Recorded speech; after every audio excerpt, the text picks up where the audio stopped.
Hello, everybody, and thank you for joining us at the Ron Paul Liberty Report.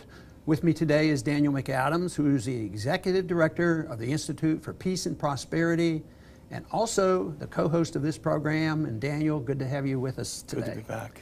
Well, good. I'd like to talk a little bit about what a lot of other people are talking about, and that's the Iran nuclear deal, the negotiations that have been going on now for months, if not years. Yes. That there's been certain groups that have tried to have better relationships with Iran, but technically it's really the UN, and we're part of a UN delegation, like of 6 countries trying to talk about it. But there's a lot of politics going on right now, and Congress is involved, and we might talk a little bit about, should they be involved? Are they acting within their constitutional rights to do so?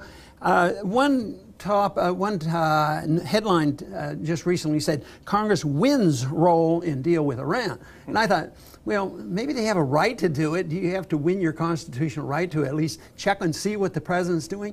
But just think how often the president does things, if the Congress likes it, and it's unconstitutional, like starting a war, there's no hubbub. But what do you think is going on here? Why is this such a big issue right now? Well, it's funny you mentioned wins the role, because they have absolutely no interest in winning a role in the current bombing of Yemen that the President Obama is deeply involved in. He's giving intelligence, giving targeting info, they're refueling the Saudi fighters. This is essentially the U.S. at war against Yemen.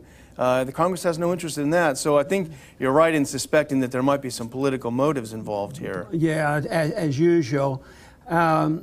But, you know, basically, I think the president does too much. We have an imperial president, and if we were very consistent, the Congress should demand it. So I think there's a pretty good argument that you could support the position that, well, we don't know exactly what he's doing. And like you point out, the president is not totally trustworthy and always working toward peace and prosperity. So we have a right and a duty to look at this. And I think a lot of members of the Senate are supporting that position, and even in the Congress. But there are others, the really hawkish neoconservatives, who are very adamant. Not only they are opposed, without even knowing the details of what this UN group are working on, they're opposed to any deal whatsoever, and they've been very explicit about this. Yeah, and they put in some resolutions that really tried to assert a very strong role in voting up or down this deal that the president's team has been negotiating. The latest we have is that on earlier this week, a compromise was reached, because the president had promised to veto this Republican bill, Corker and Menendez bill, if it went to his desk. And in order to get a veto-proof majority, the Senate had to water down, compromise, whatever you want to call it, this bill. And it went through the Senate Foreign Relations Committee with an overwhelming support. So the president reluctantly, I think, signed on and said, I'm not going to veto it. But just a quick rundown of what the changes there were. See, there was originally supposed to be, in the original Corker bill, a 60-day review period where the House and Senate could review it, and during that period, the president was not allowed to lift any sanctions, even those that are in the president's purview by legislation to lift or not lift. That was cut in half to 30 days. The Senate and the House have 30 days to review the bill, and then after that, the president can reduce sanctions. The other thing was a removal of a requirement that the president, every 90 days, certify to Congress that Iran is not pursuing terrorism. So it's interesting, and this reminds me of a lot of the things that you dealt with when you were on the Hill.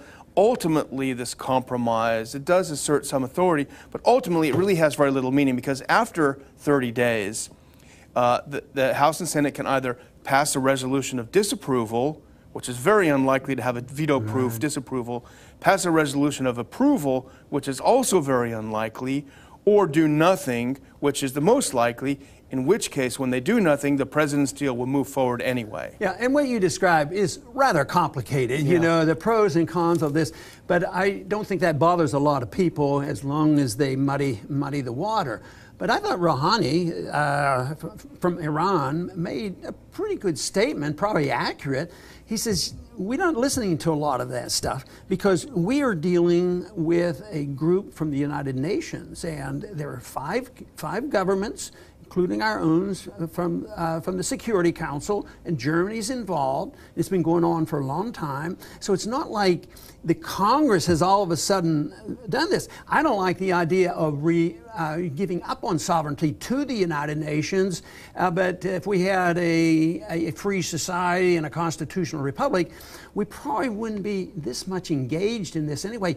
Where was the outcry when Pakistan got their nuclear weapon, and India and other countries in the regions have nuclear weapons? It just goes by. But this is a big issue, and it's been totally politicized in Washington, and a lot of this might not have significant meaning because, even let's say the Congress does something and sort of pushes us out at this point.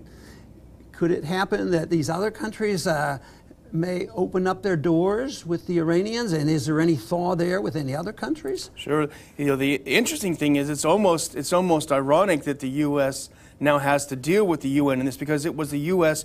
who forced the UN to get involved in this other layer of sanctions, because they wanted to show that the whole world is united against Iran. So the U.S., the Hawks sort of got themselves into this mess by involving the UN.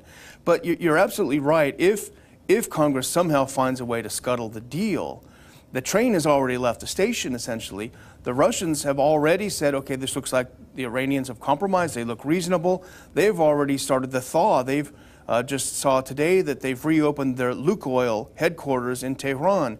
They're starting to trade. The Chinese are not far behind, you can believe it. And here's another thing where the U.S. foreign policy has gotten themselves in a bind, because the Russians are not inclined any longer to help the U.S. out with these sanctions that are hurting the Russian economy, because in the meantime, when the Russians were being cooperative, the U.S. put sanctions on the Russians to hurt their economy, so they burned their bridges on this as well. Well, you make a pretty good case for non-intervention, minding our own business, stay out of entangling alliances. But, when I think about the big picture here, the excuse for the Congress getting involved was a constitutional excuse. So we have this constitutional obligation. Certainly that is very clear cut on a treaty. The president can't sign a treaty. It has to be ratified by the Senate. But that's sort of the excuse, and it's one that I would listen to, because I'm not for presidents doing whatever they want. But what you've been saying, and the point we're trying to make, is that maybe the real reason was to scuttle a thing. There are some people who, they want sanctions on Venezuela. They don't want to have any opening up of the door with Cuba. They want to put sanctions on Russia. It goes on and on. And I don't know what's wrong with the position that Jefferson spoke so clearly about non-entangling alliances and having free trade with countries and friendships with honest individuals. So that, of course, I think would solve this problem, and yet it seems like we're a long way from it.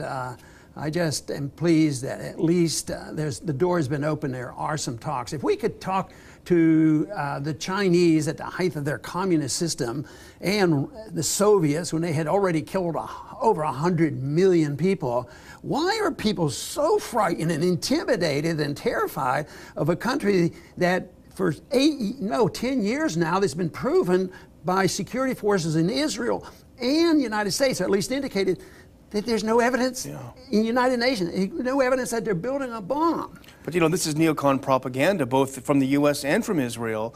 They're always 6 months away, 2 months away, 2 weeks away, 45 minutes away from a bomb. And this propaganda is designed to terrify people who don't bother to go look at the NIEs and the reports showing they're not doing it. So that's unfortunately the triumph of propaganda. Over and over again, and unfortunately it's hard to compete with, but we'll keep trying.